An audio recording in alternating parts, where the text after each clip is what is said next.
That's another misconception too. People don't understand what inflation is as well.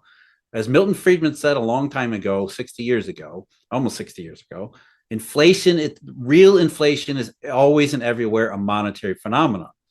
And so people have again correlated what central banks have done with consumer prices since 2020 and said, there's the money printing. The Fed has printed money. The ECB has printed money, and now it's showing up in consumer prices.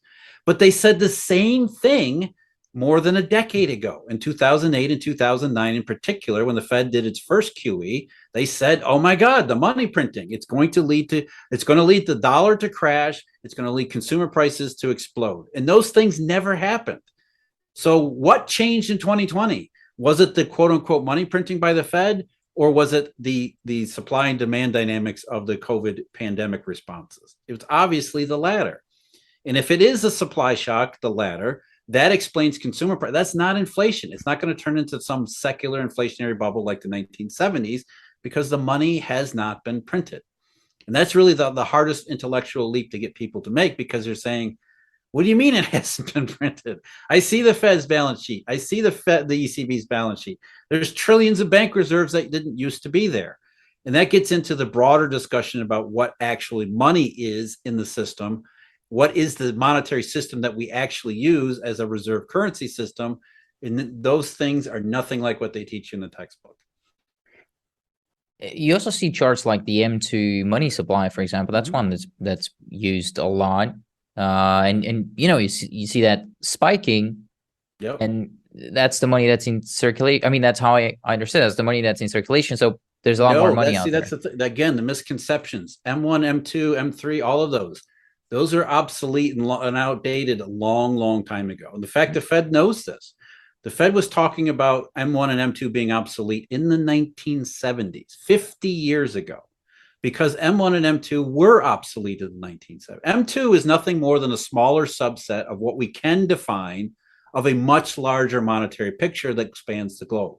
That is what this Eurodollar story I always talk about actually means, is that the monetary system was defined in the old days by M1 and M2. It actually wasn't, but by the time we got to the 1960s, we started to define money supply as, checkable accounts, transaction levels of money. And then they got into the depository money of M2. And those are, first of all, those are only domestic, US domestic statistics, or the domestic European statistics if you're looking at the Euro area. So they're just a smaller subset of what banks had been doing, experimenting with different monetary forms throughout the 1950s into the 1960s, so that by the 1970s, you had this massive monetary system outside the United States that could not fit into either M1 or M2. So the Federal Reserve had all of these discussions in the 1970s saying, we can't define what actually encompasses useful money across the globe. Remember, the US dollar denomination is supposed to be the reserve currency. It's actually the Eurodollar, but US dollar denomination is the reserve currency, which means it affects everybody. Yeah. The US dollar is on the other side of nearly every foreign transaction that takes place, even today. So we have this massive monetary system that has nothing to do with physical Federal Reserve notes or even bank reserves that the Fed creates. It's an encompassing, self-contained, reserveless monetary system. And because of that, M1 and M2 don't define what's actually used in money around the world. In fact, they're a very small subset. How much of it do you think it is? I'm sorry? How much of it do you think it is? Like if you look at M2 relative to all the money that could be out there, we don't really know, right? We don't even have a way to count it.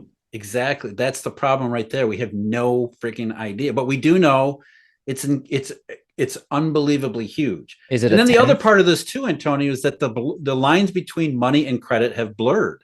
Some forms of credit are used in a monetary fashion. So it's the amount of money that's usable as money in the global economy is much, much bigger than M2. I can't give you a number, can't give you an estimate because we have no freaking idea.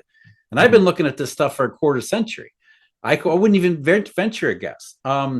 Just to give you an example, in 2017, the BIS finally started to take a closer look at the offshore US dollar transactions. And they looked at essentially footnotes of banks' balance sheets, because that's where you really have to go to find this money. It's in bank balance sheets footnotes, not on their balance sheets. It's all in the notes in the bottom. What they found was there's about 15 or 16 trillion in US dollar denominated derivative transactions that function equivalently as money and credit. But those don't show up in any statistics anywhere. They're just in the footnotes of these major banks. So currency swaps, currency derivatives function like money, but where do you put that in M2? You can't. Mm-hmm. So when people say M2 has gone way up, that's absolutely true.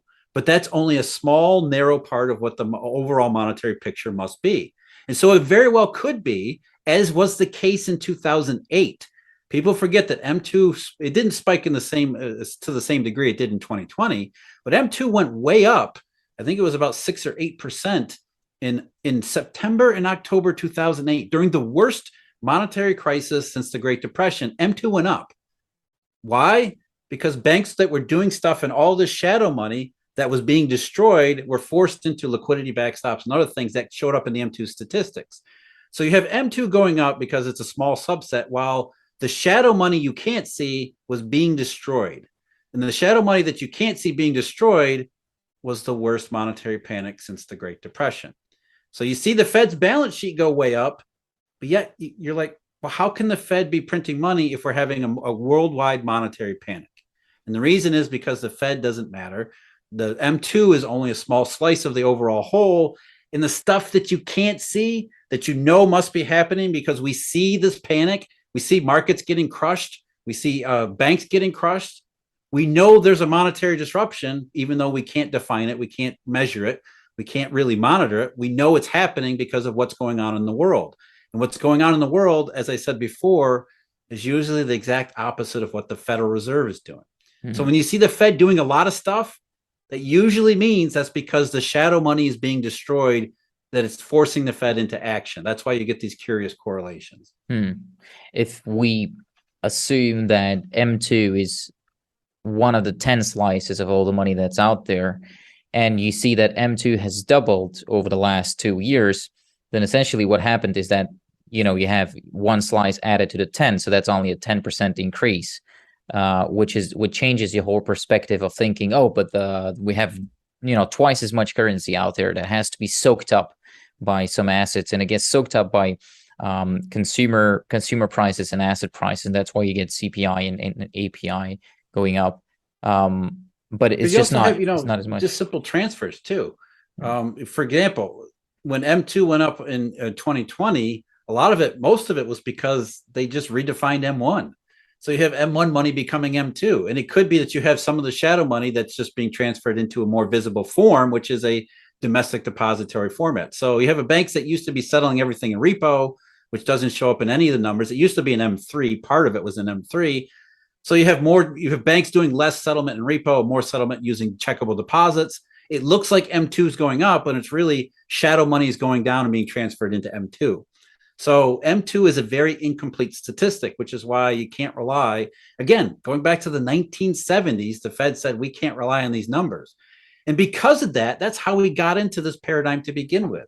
By the end of the 1970s, the Fed and economists said, we can't define money. One of the quotes I use all the time from I think it was 1980, maybe 1981, one of the Federal Reserve members said, we have no way of tracking transaction money, and I don't think we ever will. And he was absolutely right. Here we are 40 years later. We have no idea how to track transaction balances in the economy. As I said, the BIS in 2017, 15, 16 trillion in currency derivatives that function like transaction forms of money. So what do you do if you're a central bank and you can't track it, you can't define it, you can't monitor it, you can't regulate it? That's the other thing. This stuff takes place outside the United States. That's what Eurodollar actually means. It doesn't really mean Europe. It means offshore. It's dollars that are transacted and created and moved around and redistributed outside the United States. So already you're outside the reach of what's supposed to be the central bank, right? The Fed's legal authority stops at the U.S. boundary, but these U.S. dollars don't. These U.S. dollars circulate widely throughout the rest of the world. So if you're the Fed, you've got money you can't define or track or monitor, and most of it is outside the United States. What the hell do you do? First of all, nobody's ever heard this. And second of all, what we believe happened was Paul Volcker raised and lowered the federal funds rate, and therefore that was enough of a monetary control. Essentially, the Fed said we can't define money, but if we target a federal funds rate, that's enough to influence enough economic and financial behavior. We don't have to track money. We'll just try to raise and lower the federal funds rate and hope, fingers crossed, that nothing bad happens. And that's what we've all been led to believe has happened. That because of the 90s and 2000s, this quote unquote great moderation, the Federal Reserve doesn't even need to know anything about money because it can influence psychology and behavior sufficiently to control the economy and finance. Of course, it's ridiculous. The whole notion is stupid. And that's how you end up with something like 2007 and 2008, because when you have an actual monetary panic, but you don't have a central bank, you have what's pretending to be a central bank that only targets an interest rate, you have a very big problem, which is why throughout that crisis period, everything the Fed did failed. The crisis wasn't in September and October 2008. It began in early 2007, and it only escalated time after time after time. By the time you get to August of 2007, it was too late. And the Fed responded with the same things that it always responds to, which is moving interest rates around. It had absolutely no effect on the crisis, because why would it? So you have a monetary system that doesn't operate with the Fed as really part of it at all. Bank reserves don't really have a place in it, but that's all the Fed has, and that's all the Fed does. So 2008 makes sense. So does the cries in 2009 where the Fed is printing money and it's going to lead to inflation. Well, why didn't it? Because the money you didn't see was not inflationary. In fact, it was deflationary, disinflationary throughout the entire period up until 2020. So every time everybody said the Fed is printing money, no, the Fed wasn't printing money. It was responding to the deflationary destruction of money that nobody could see and observe. From October 9th through 12th, I'm bringing together a group of roughly 40 serious investors and financial professionals, along with some special guests and friends like Hugh Hendry and Mike Green, George Gammon, Brent Johnson, and a couple of other ones, where we're going to spend 4 days asking the questions that truly matter. What happens next? Where are the biggest risks being mispriced? Where are the opportunities? What should change our minds? And how should we think about positioning around it? This is not a conference built around speeches. It's a small room built around discussion, some disagreement, and actionable advice. So if you manage some meaningful capital, or you're seriously interested in all of these questions and finding answers to them in a very small, intimate setting, apply below.